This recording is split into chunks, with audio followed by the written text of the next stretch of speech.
Friends, once again a very warm welcome on teacher Noni channel. दोस्तों, आज हम class 11th का बिजनेस स्टडीज़ का चैप्टर 5 करने वाले हैं, जिसका नाम है emerging modes of business. Business के इमर्जिंग मोड्स के बारे में हम पढ़ेंगे। अब नाम से ही समझ में आता है इमर्जिंग। इमर्जिंग मतलब उभरते हुए। बिजनेस के उभरते हुए जो तरीके हैं, अच्छा मतलब कुछ नए तरीके ईजाद हो गए हैं? बिल्कुल, पुराने टाइम में भी बिजनेस होता था। ऐसा नहीं है कि बिजनेस हम आज से ही करें, बहुत पुराने टाइम से लोग करते आ रहे हैं, लेकिन तरीके बदल गए। पहले क्या होता था, व्यापार किस तरह से होता था? कोई मनी नहीं होती थी, कोई एक्सचेंज का कोई क्राइटेरिया नहीं होता था, सोशल नेटवर्किंग साइट्स नहीं होती थी। कुछ साल पहले तो हम खुद भी फेसबुक वगैरह के लिए बहुत नए थे, हमारे लिए मतलब फेसबुक बहुत नया था और हमें नॉलेज भी नहीं थी। लेकिन एक टाइम ऐसा भी था कि बिजनेस तो होता था। बिजनेस एक ऐसी टर्म है तो बहुत पुराने टाइम से होती है, इसका करने का तरीका अलग था। जैसे कि हम देखते हैं बार्टर सिस्टम था, आप सभी ने सुना होगा बार्टर सिस्टम। बार्टर सिस्टम की एक प्रॉपर डेफिनेशन भी है जो आप कमेंट बॉक्स में मेंशन कर सकते हैं, लेकिन यहाँ मैं आपको कैजुअली एक्सप्लेन कर देती हूँ। बार्टर सिस्टम को हिंदी में कहते हैं वस्तु विनिमय। मतलब वस्तु विनिमय में क्या होता है कि चीज़ों का आदान प्रदान। पहले पैसे नहीं होते थे कि आपने भाई 5 रुपए की एक टॉफ़ी परचेज़ कर ली है या 20 रुपए की चॉकलेट परचेज़ कर ली है। नहीं, सामान के बदले सामान होता था। मीन्स कैसे? जैसे मेरे पास प्रॉपर्टी है, पहले एग्रीकल्चर ही ट्रेंड में था कि जैसे मैंने अपने खेत में गेहूँ उगाया है, सामने वाले पर्सन ने चावल उगाए हैं, तो मुझे भाई गेहूँ उगाने के बाद मुझे और चीज़ों की भी तो नीड है। तो मैंने सामने वाले से बोला भाई चावल मुझे चाहिए, तो उसने कहा चल ठीक है, तू गेहूँ मुझे दे दे। ऐसे ही कोई पर्सन शू बनाता है। ये बहुत सारे एग्जाम्पल्स जो इकोनॉमिक्स में हमने बहुत सारे पढ़े हैं, तो मतलब आगे आप पढ़ेंगे, आप तो खैर पढ़ेंगे, तो उसमें कैजुअल शू का एंड वीट का एग्जाम्पल लिया जाता है कि हाँ कोई पर्सन जूते बना रहा है और हमें हमारे खेत में तो गेहूँ उगाया जा रहा है, तो हम क्या बोलेंगे, भाई हमें एक पेयर शू चाहिए। तो वो क्या करेगा, भाई हमें शूज़ दे देगा, तो उसकी नीड अगर गेहूं की है तो वो गेहूं ले लेगा। लेकिन इन चीज़ों में थोड़ी नेगेटिविटीज़ भी होती थी कि भाई उसको लेना ही पड़ेगा, सपोज उसे नीड नहीं भी है तो मेरे पास तो एक ही चीज़ है ना। तो एक्सचेंज के लिए गुड्स का एक्सचेंज होता था, मनी ट्रेंड में नहीं थी। फिर बिजनेस होने लगा, जब मनी आ गई तो चीज़ों को मॉनेटरी वैल्यूज से काउंट करते थे, तो काफ़ी इजी हो गया क्योंकि हर चीज़ की मॉनेटरी वैल्यू आप लगा सकते हो। लेकिन गुड्स में कंपैरिजन आप प्रॉपरली नहीं कर सकते हो। कोई चीज़ ज़्यादा एक्सपेंसिव है, कोई किसी चीज़ की कम वैल्यू है, तो फिर आप आपस में कंपेयर कैसे करोगे? अब कोई पर्सन गोल्ड अपना सेल कर रहा है, दूसरा पर्सन कोई अनाज सेल कर रहा है, तो यार अनाज ऑब्वियसली वो सस्ती चीज़ है और गोल्ड बहुत मुश्किल से, या डायमंड जो एक्सपेंसिव चीज़ों में आते हैं ये, तो इनमें एक्सचेंज वैल्यू जो है प्रॉपरली डिसाइड नहीं हो पाती थी। फिर मॉनेटरी वैल्यू आई बिजनेस की। उसके बाद जो रीसेंट वाला ट्रेंड आया उसमें देखो बिजनेस नहीं लिखा, this is E business. E business mention है, मैंने अंडरलाइन भी किया हुआ है। ई बिजनेस क्या होता है भाई? ई बिजनेस मीन्स इलेक्ट्रॉनिक बिजनेस, यानी बिजनेस को करने के तरीके इतने एडवांस हो गए कि अब हम बिजनेस को इलेक्ट्रॉनिक मीन्स से करते हैं। इलेक्ट्रॉनिक मीन्स क्या होते हैं? इलेक्ट्रॉनिक मीन्स कौन से होते हैं? जैसे आजकल हम कंप्यूटर नेटवर्क्स का इस्तेमाल करते हैं, है ना। आप कंप्यूटर नेटवर्क्स में बेसिकली इंटरनेट का यूज़ करते हैं, सबसे ज़्यादा इंटरनेट यूज़ होता है कंप्यूटर नेटवर्क्स में, है ना। अब इसके डेफिनेशन पहले हम कैजुअली देखते हैं कि ई बिजनेस कैजुअल वे में होता क्या है। E business refers to electronic business और conducting the activities of industries, trade and commerce through computer network. मतलब ई बिजनेस मतलब इलेक्ट्रॉनिक बिजनेस। अब इलेक्ट्रॉनिक बिजनेस कैसे होता है कि जब हम बिजनेस की एक्टिविटीज़ को, बिजनेस की एक्टिविटीज़ कौन सी हैं? चीज़ों को सेल करना, परचेज करना, बनाना, मार्केट का जायज़ा करना है, कंपनी को ही इंस्टॉल करना, ऑर्गेनाइज करना, वहाँ पर लोगों को यानी ह्यूमन रिसोर्स को लगाना, बहुत सारी चीज़ें होती हैं ना। फिर उन एक्टिविटीज़ को डायरेक्ट करना, पूरा ओवरऑल कंट्रोल करना, ये सारी बिजनेस की एक्टिविटीज़ हैं। कंज्यूमर्स तक उनकी नीड्स के गुड्स को पहुंचाना, उनकी नीड्स को समझना, देन उसके अकॉर्डिंग प्रोडक्शन भी करना, ये सारी बिजनेस एक्टिविटीज़ हैं। तो ई बिजनेस क्या होता है? Conducting the activities of industries, कि इंडस्ट्रीज़ की जो भी एक्टिविटीज़ है, आपने सुना होगा इंडस्ट्रीज़ में बहुत सारी चीज़ों का प्रोडक्शन होता है, तो वो सारी इंडस्ट्रीज़ की एक्टिविटीज़ और ट्रेड की activities, trade and commerce, trade भी व्यापार होता है, चीज़ों को खरीदना बेचना, ये सारी ट्रेड एंड कॉमर्स की एक्टिविटीज़ को कंप्यूटर नेटवर्क्स के थ्रू करना, मतलब कंप्यूटर नेटवर्क से ही व्यापार कर रहे हैं। अब ये कंप्यूटर नेटवर्क से व्यापार कैसे कर रहे हैं? करते हैं, बहुत इजी चीज़ें हैं। और ऐसा नहीं है आपने नहीं देखा, अभी लॉकडाउन में तो हम लोग पूरी तरह से कंप्यूटर नेटवर्क्स पे ही डिपेंडेंट थे। आपने देखा होगा फेसबुक भी एक कैजुअल चीज़ है जो हम सभी यूज़ करते हैं, ऑलमोस्ट सभी का अकाउंट होता है। तो आपने क्या देखा होगा, आजकल फेसबुक पर कुछ लोग अपनी चीज़ों को डिस्प्ले करते हैं, जैसे मान लीजिए ज्वेलरी का ही कि this one is the latest earrings and latest necklaces, ये पेंडेंट्स हैं, ये आप फटाफट परचेज कर सकते हो, इसका प्राइस है वो डिटेल वगैरह उसकी मेंशन कर देते हैं और लोगों के कमेंट्स आते हैं कि भाई हमारा बुक कर दो, है ना, इस टाइप से। अगर मैं मतलब ये फीमेल से रिलेटेड बातें मतलब फीमेल से रिलेटेड शॉपिंग ज़्यादा है आज भी ट्रेंड में, क्योंकि आपको पता है महिलाएं ज़्यादा शॉपिंग की शौकीन होती हैं। तो इसी तरह से अगर मैं कपड़ों की बात करूं तो कपड़ों का भी बहुत अच्छी तरह से डिस्प्ले अलग अलग सोशल साइट्स पे, यूट्यूब पर भी आपने देखा होगा बहुत सारी कंपनीज़ ऐड कर दी हैं अपना। जैसे मान लीजिए मैं मीशो की बात करूं, मीशो का ऐड आता रहता है, अमेज़ॉन का ऐड आता रहता है कि अलग अलग तरह की ड्रेसेस है लोगों को अट्रैक्ट करने के लिए, है ना। अब this one is the E business, ये ई बिज़नेस है। कैसे? क्योंकि सारे काम कंप्यूटर नेटवर्क से हो रहे हैं, कंप्यूटर नेटवर्क से चीज़ों को डिस्प्ले किया गया, कंज्यूमर ने या और भी कोई बिजनेस यूनिट है जिसने भी देखा, व्यूअर ने कह सकते हैं, देखा उन चीज़ों को और फिर उसके प्रति अट्रैक्ट हो गया और उस अट्रैक्शन के बाद उसने ऑर्डर प्लेस किया, ऑर्डर उसको घर पे मिल गया। अब हमें क्या पता कि अमेज़ॉन कहाँ पर इतना बड़ा स्टोर ओपन करके बैठा हुआ है इन प्रोडक्ट्स का डिस्प्ले करने के लिए, हमें अभी उसकी कोई नॉलेज नहीं है। अभी मैं चीज़ें आपको एक्सप्लेन करूँगी तो आपको उसके बारे में भी पता चलेगा। अब ई बिज़नेस के 3 इम्पॉर्टेंट स्ट्रॉन्गेस्ट ट्रेंड्स होते हैं। अभी देखिए बहुत ज़्यादा इंपॉर्टेंट है। First is digitalisation. डिजिटलाइजेशन ये तो सबने ही सुना है, मोदी जी का डिजिटलाइजेशन, सारी चीज़ों को डिजिटल कर दिया उन्होंने। कैसे किया भाई, क्यों नहीं किया? अब हर चीज़ हम डिजिटल मीन्स के थ्रू तो देखते हैं। पहले हम लोग स्कूल में जाते थे, बुक्स थी हमारी, बुक्स से पढ़ते थे, हमें फिजिकल एक टीचर पढ़ा रहे होते थे। लेकिन आज क्या है, बच्चों की ऑनलाइन क्लास हो रही है। अब आप लोग भी तो ये वीडियो लेक्चर ऑनलाइन ही देख रहे हैं, है ना। इसी तरह से चीज़ें डिजिटलाइज हो गई। इवन एजुकेशन, फूड इंडस्ट्री इतनी अच्छी तरह से ग्रो हो रही है, डिजिटलाइज हो गई उसमें भी चीज़ें। अच्छा, टेम्पल्स, मंदिर, पूजा, ये सारी चीज़ें भी डिजिटल हो गई। लॉकडाउन में हमने देखा था ना, पंडित जी आरती लगा देते थे, आरती का टाइम हुआ उन्होंने जूम स्टार्ट किया, जूम पर फटाफट से मंदिर में जो रेगुलर विजिटर्स थे उन्होंने जूम में मंदिर की आरती कर ली और बस भगवान जी के दर्शन में बैठे बिठाई कर लिए। तो सारी चीज़ें डिजिटल हो गई। हम लोग क्या कर रहे हैं, डिजिटल नोटपैड्स जो हैं उसके थ्रू एजुकेशन लेते हैं आजकल, और स्मार्ट बोर्ड्स आ गए, डिजिटलाइज हो गई ना चीज़ें। अभी मेरे पास अभी इतने पैसे नहीं थे कि मैं डिजिटलाइज बोर्ड परचेज कर सकूं, तो इसलिए मैंने कहा चलो वाइट बोर्ड से काम चला लेते हैं। लेकिन एक्चुअल में तो चीज़ें डिजिटल हो गई ना।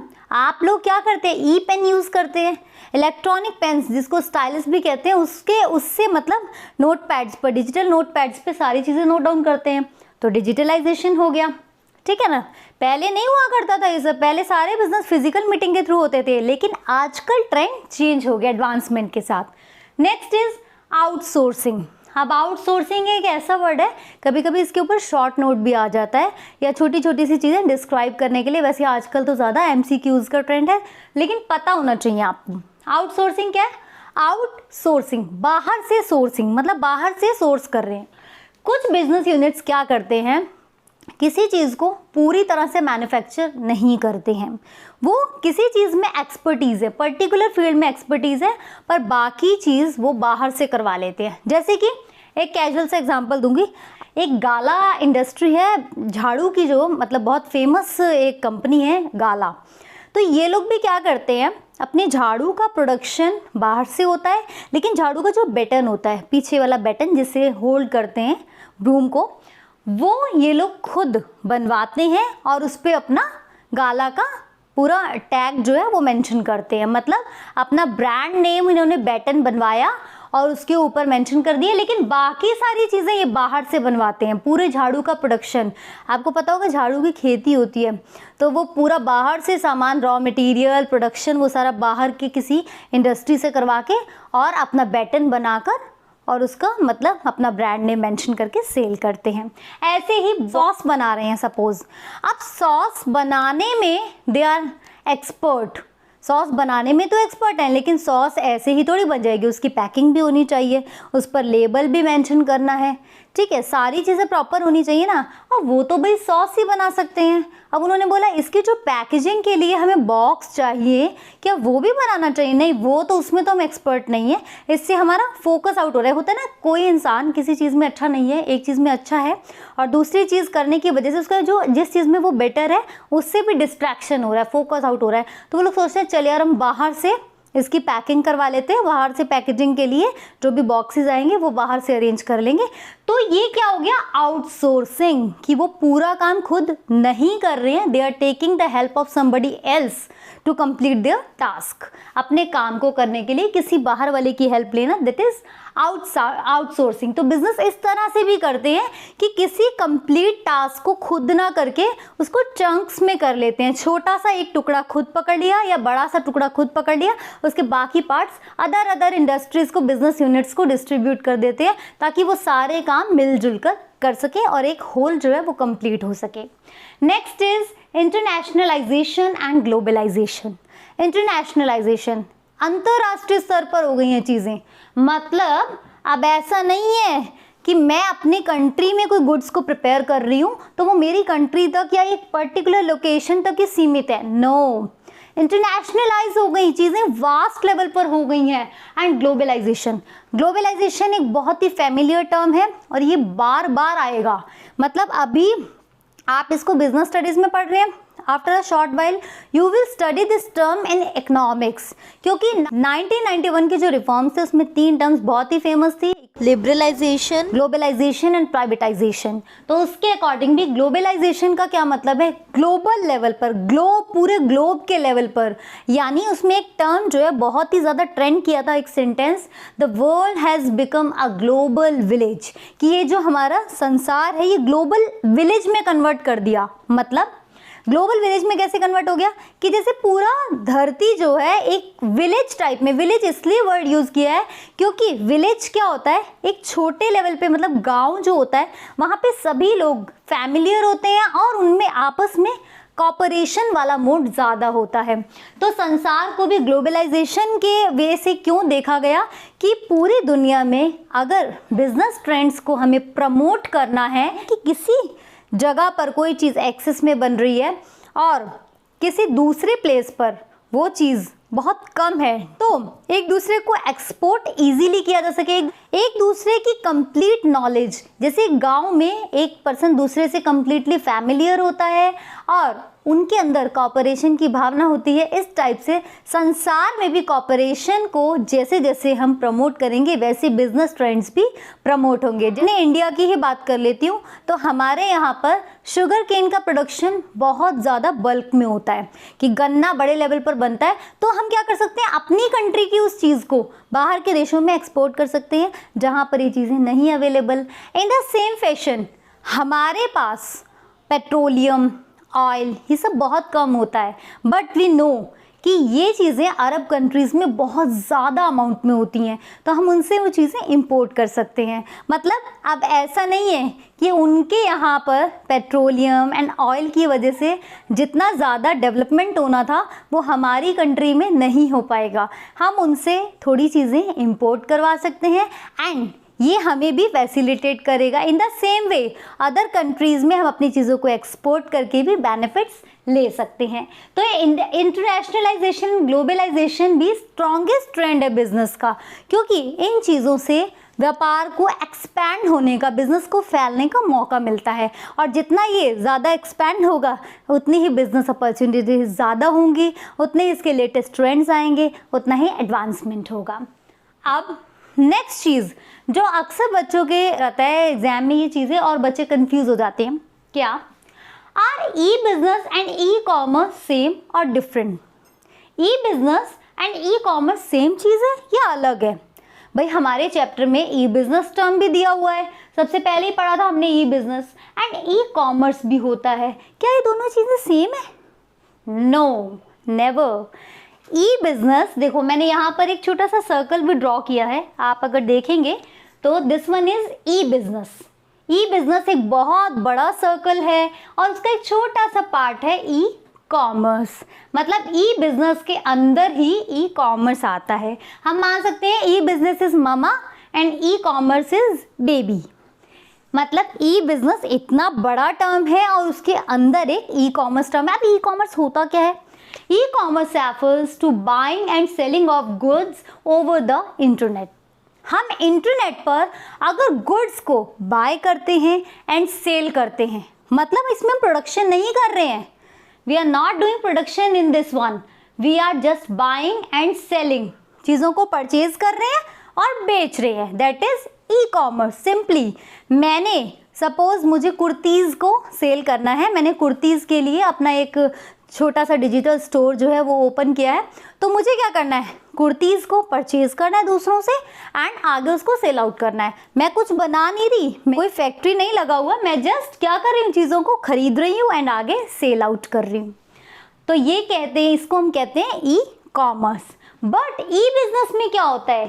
ई business refers to e commerce plus, plus किया है यहाँ हमने, देखिए ज़रा, plus additional activities like marketing, production, finance, HR, inventory management, advertising etcetera. मतलब ये तो बहुत ही वास्ट टर्म हो गया। इसमें हम क्या करते हैं? एडिशनल एक्टिविटीज़ भी करते हैं ई बिजनेस में। अब आप इजीली देखें तो आप ई कॉमर्स वाला पार्ट अभी बाद में इसको ध्यान देना, बट ई बिजनेस को देखिए। ई बिजनेस क्या होता है? ई बिजनेस मतलब हम मार्केट गए, मार्केट का जायज़ा किया कि हमारे कंज्यूमर्स को क्या चाहिए, उनके नीड्स को हमने जाना, मार्केटिंग करके उसका सर्वे करके मार्केट का, उसके बाद हमने उसके अकॉर्डिंग रॉ मटेरियल अरेंज किया, चीज़ों को प्रोड्यूस किया, बनाया। और बनाने के लिए हमें किन किन चीज़ों की ज़रूरत? भाई मार्केटिंग करने के बाद हमें प्रोडक्शन की नीड होती है, फाइनेंस की भी नीड है, बनाने के लिए पैसा चाहिए। फाइनेंस अरेंज नहीं करेंगे क्या हम? बिल्कुल, जैसे कि आप पढ़ते हैं कुछ चैप्टर्स में आप पढ़ेंगे शेयर्स, डिबेंचर्स, लोन्स, ऐसी चीज़ें कि हम किस तरह से फाइनेंस के सोर्सेज ढूंढते हैं। इसके साथ ही HR, ह्यूमन रिसोर्स को अरेंज करना। कितनी भी बड़ी इंडस्ट्रीज हो, कितनी भी मशीन्स हो, कितने भी एडवांस इक्विपमेंट्स हो, no activity can be carried out without humans. अब आप देखिए कंप्यूटर सिस्टम्स भी आए आज की नीड्स के अकॉर्डिंग, लेटेस्ट ट्रेंड के अकॉर्डिंग, लेकिन कंप्यूटर को भी ऑपरेट तो ह्यूमन ही करता है ना। तो ह्यूमन रिसोर्स बहुत ज़्यादा बेसिक चीज़ है। इन्वेंट्री मैनेजमेंट, जी हम किसी चीज़ का प्रोडक्शन कर रहे हैं, सपोज मैं बात करती हूँ, हम इन मार्कर्स को ही बना रहे हैं। अब मार्कर्स को बनाने के लिए इन्वेंट्री भी चाहिए, भाई गुड्स तो चाहिए ना हमें। बेसिक चीज़ें कैसी चाहिए? रॉ मटेरियल्स में प्लास्टिक का दाना चाहिएगा इस मार्कर को बनाने के लिए, इंक चाहिएगी, इंक यूज़ होती है अंदर, है ना। तो जो जो चीज़ें इस प्रोडक्ट को बनाने में यूज़ होंगी, उससे रिलेटेड इन्वेंट्री का मैनेजमेंट भी करना होगा कि भाई प्रोडक्शन हो रहा है। सपोज मुझे पता है कि मैं एक दिन में 10,000 यूनिट्स का प्रोडक्शन कर लेती हूँ, तो जिसके लिए मेरे पास रॉ मटेरियल सफिशिएंट नहीं है। अब मैं 2 दिन तो कर सकती हूँ प्रोडक्शन, लेकिन उसके बाद तीसरे दिन मेरा प्रोडक्शन रुक जाएगा अगर मेरे पास रॉ मटेरियल नहीं हुआ। तो इस इन्वेंट्री का मैनेजमेंट करना कि पहले से पहले मुझे इन्फॉर्म करना है अपने प्रोडक्शन यूनिट को कि भाई इन्वेंट्री के लिए बोलो, रॉ मटेरियल के लिए बोलो, तो वो क्या करेंगे? रॉ मटेरियल का अरेंजमेंट करेंगे। तो ये सारी तरह के मैनेजमेंट, एडवर्टाइजिंग, हमने प्रोडक्ट बना लिया, अब उसको मार्केट में किसी तरह का एडवर्टीजमेंट ही नहीं करा, तो लोगों को पता कैसे चलेगा व्हाट वी आर मेकिंग? बहुत सारे लोग अलग अलग चीज़ें बता रहे हैं। आप मार्कर्स की बात कर रहे थे, ये रेनॉल्ड्स का, ये मान लीजिए लग्जर का मार्कर है, ऐसे रेनॉल्ड्स का भी आता है, डॉम्स का भी आता है। हमने अपने प्रोडक्ट का अगर किया ही नहीं प्रमोशन, तो कैसे हमारा प्रोडक्ट सेल होगा? एडवर्टीजमेंट ही नहीं की। तो ये सारी एक्टिविटीज़ जिसमें marketing, production, finance, HR, inventory management, advertisement, ये सारी प्लस ई कॉमर्स, मतलब प्लस गुड्स को बाय भी करना, सेल भी करना, ये सब टोटल मिलाकर, और इसके अलावा भी जो एक्टिविटीज़ में नहीं बता पाई वो मैंने एटसेट्रा में मेंशन किया है, इन सब को मिलाकर हमारा होता है ई बिज़नेस। कि मतलब हम ई इलेक्ट्रॉनिक बिजनेस कर रहे हैं, तो उसमें हमारी इतनी सारी एक्टिविटीज़। लेकिन ई कॉमर्स में तो बस चीज़ों को परचेज़ किया, सेल कर दिया, डिजिटलाइज मीडियम से। ये सारे काम डिजिटलाइज हो रहे हैं बच्चों, तभी इसको ई बिजनेस बोला है, यानी इलेक्ट्रॉनिक मीन्स से हुआ है।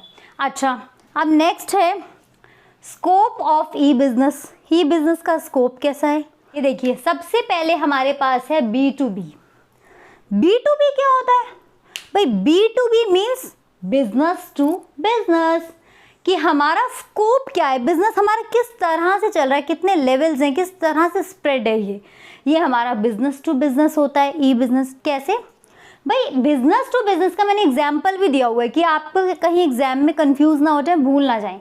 Dealing between raw material sellers and producers of same goods, कि मतलब अगर मेरी कंपनी इस मार्कर का प्रोडक्शन कर रही है और उसको ये छोटे छोटे से प्लास्टिक के दाने चाहिए, तो प्लास्टिक के दाने वाली रॉ मटेरियल वाली कंपनी हो गई, उसने मुझे प्लास्टिक के दानों को सेल कर दिया ताकि मेरा मार्कर बन सके।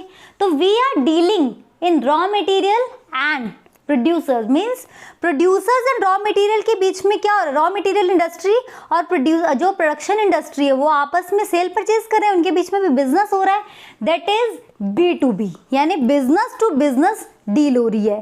सपोज एक बड़े ब्रांड ने ही एक छोटे ब्रांड ने बोला भाई मैं प्रोडक्शन नहीं कर रहा, अभी आप एक काम कीजिए, जो अपना बना हुआ गुड है उसका कुछ पार्ट मुझे भी दे दीजिए, मैं आगे प्रमोट कर देता हूँ, आगे मैं उसको भी मतलब सेल आउट कर देता हूँ, और मुझे मतलब इतनी मेरी कैपेबिलिटी नहीं है कि मैं इतने बड़े लेवल पर प्रोडक्शन करूँ फिर उसको सेल करूँ। तो मैं वो बड़े बिजनेस से चीज़ें परचेज कर लेता है और फिर उसको आगे डिस्ट्रीब्यूट करता है, सेल करता है, तो वो भी बिजनेस टू बिजनेस डील है। That is the B2B scope of E business. Next क्या है? B2C, बिजनेस टू कस्टमर्स, कि बिजनेस यूनिट्स कस्टमर्स को भी सेल कर रही हैं। जैसे बड़े बड़े ब्रांड्स आपने देखा है, ऑब्वियसली कस्टमर्स को सेल करने के लिए तो चीज़ें रखी हैं। अब पार्ले जी इंडस्ट्री जो है वो क्या करती हैं? अपने कंज्यूमर्स को पार्ले जी का बिस्किट देती हैं, सेल करती हैं कंज्यूमर्स को। तो that is business unit selling their goods to consumers, कि कस्टमर्स को बिजनेस यूनिट अपना सेल कर रही है प्रोडक्ट। That is B2C। अच्छा, नेक्स्ट है C2C। ये बहुत ईजी चीज़ है और लेकिन कॉम्प्लिकेटेड भी है। जैसे कई बार बच्चे कंफ्यूज हो जाते हैं, भाई कंज्यूमर टू कंज्यूमर कैसे ई बिजनेस हो सकता है? मैं तो खुद ही कंज्यूमर हूँ, दूसरे वाले के साथ मैं बिजनेस कैसे कर रहा हूँ? करते हैं भाई, करते हैं। आपने देखा इसका बेसिक मीनिंग क्या होता है कंज्यूमर टू कंज्यूमर में? Bridging the gap between two customers for buying and selling. दो कस्टमर हैं, उनके बीच का जो गैप है उसको आपने ख़त्म करना है, ब्रिजिंग करना है उस गैप को, क्योंकि एक कुछ चीज़ सेल करना चाहता है, एक कुछ चीज़ परचेज करना चाहता है। तो इसका सबसे लीडिंग एग्जाम्पल है OLX। OLX पे बेच दो, बड़ा सिंपल चीज़ है भाई। आपके पास कोई चीज़ है, उसको आप सेल करना चाहते हो, एक प्रोडक्ट को आप सेल करना चाहते हो, यूज्ड है वो आपके लिए, अब आपके फर्दर रिक्वायरमेंट नहीं है उस प्रोडक्ट की, तो आप क्या सोचते हो भाई इससे कुछ ना कुछ अमाउंट रिकवर कर लो। हमने जब खरीदा था पैसे लगाए थे काफ़ी ज़्यादा, तो आपने क्या करा, उसकी सारी डिस्क्रिप्शन, उस प्रोडक्ट की फ़ोटोग्राफ और जो भी चीज़ डिटेल्स थी आपने OLX पे मेंशन कर दी। और कोई सामने वाला बंदा वही ढूंढ रहा है उस चीज़ को कि भाई मुझे ये चीज़ परचेज़ करनी है, उसने आपकी ऐड देख ली तो फटाफट आपसे कांटेक्ट करेगा क्योंकि उसको तो परचेज करनी है। अच्छा, सिंपल सी लैंग्वेज में मैं बात करूं, पहले ब्लैक बोर्ड चलते थे। सपोज मैं ही ब्लैक बोर्ड से वीडियो बना रही हूँ, ठीक है। अब मैंने सोचा नहीं यार, मैं तो नया वाइट बोर्ड ले आई, अब मुझे ब्लैक बोर्ड की तो नीड है नहीं, मैं इसको सेल कर देती हूँ। तो मैंने उसको उठाया, OLX पे डाल दिया। अब क्या हुआ, कोई पर्सन अपने लिए ही कुछ परचेज करना चाहता है एक ब्लैक बोर्ड टाइप में, पर अभी वो नया नहीं परचेज कर सकता, उसको लग रहा है बहुत एक्सपेंसिव है। तो वो क्या करेगा, OLX पे उसने सर्च किया, मैंने ही अपनी ऐड डाली हुई और रैंडमली उसको वो ऐड मेंशन हो गई, तो मुझसे कांटेक्ट करेगा कि भाई मैंने अपनी चीज़ पुरानी सेल की, मैं भी तो कस्टमर हूँ, मैं कोई बिजनेस थोड़ी कर रही हूँ, क्योंकि मैंने मेरा एक बोर्ड था, वो एक पड़ा हुआ था एक्स्ट्रा, मैंने उसको सेल करने का सोचा, तो ऐसे ही उसने परचेज करने का सोचा, तो ये क्या हो गया, कस्टमर टू कस्टमर डील हो गई। लेकिन इनके लिए एक मतलब कुछ पर्टिकुलर साइट्स होती हैं जो इनके गैप्स को ब्रिज करती हैं, जैसे कि ईबे भी एक साइट है। ऐसे ही दोस्तों आजकल एक ट्रेंड और चल गया कि कपड़ों की भी कुछ साइट्स हो गई कि पुराने कपड़े सेल करो। जैसे कुछ लोगों को बहुत ज़्यादा शौक होता है नए नए क्लोथ्स को परचेज़ करने का, और फिर वो रिपीटेशन भी नहीं चाहते कि बार बार उन्हीं कपड़ों को पहनते रहें, तो वो क्या करते हैं, नए कपड़े परचेज़ किए, कुछ फंक्शंस अटेंड कर लिए, उसके बाद जब उन्हें सेल करना चाहते हैं तो कुछ ऐसी वेबसाइट्स आ गई हैं जहाँ पर आपने उन कपड़ों को मतलब मेंशन कर दिया तो दूसरे लोग नहीं परचेज कर सकते। वो क्या करेंगे, अगर उनकी चॉइस होगी तो वो कुछ कम पैसों में उन कपड़ों को परचेज करके अपना शौक पूरा कर लेते हैं और अपनी रिक्वायरमेंट्स को फुलफिल कर लेते हैं। तो this is consumers to consumers, C2C business. And last but not least, it is the most important, intra B. Intra B क्या होता है भाई? इंट्रा बी भी एक बिजनेस का ट्रेंड है। इसमें क्या है, business within an organization. एक ऑर्गेनाइजेशन के अंदर ही बिजनेस हो रहा है। कैसे हो रहा है? Transaction between different units of a business organization. एक बिजनेस ऑर्गेनाइजेशन के अंदर ही ट्रांजैक्शन हो रही है। अब ये चीज़ में मैंने इसका एग्जाम्पल भी मेंशन किया हुआ है। एक्चुअली बच्चों मैंने एक वीडियो पहले बनाया था इसी मतलब टॉपिक के रिगार्डिंग, पर वो वीडियो थोड़ा हो गया स्पॉइल, तो इसलिए सारी चीज़ें डिफरेंटली मैंने एक्सप्लेन की थी, वो भी मेंशन की हुई हैं। सपोज दिल्ली में भी बीकानेर की नमकीन का प्रोडक्शन हो रहा है। अब प्रोडक्शन यूनिट तो दिल्ली में भी है, लेकिन रॉ मटेरियल की यूनिट वो बीकानेर में है। तो दिल्ली वाली प्रोडक्शन यूनिट बीकानेर वाली रॉ मटेरियल यूनिट से बोलेगी भाई हमें इतने क्वांटिटी में सामान चाहिए, हमारी रिक्वायरमेंट्स को फुलफिल करो, उसके अकॉर्डिंग हम प्रोडक्शन करें।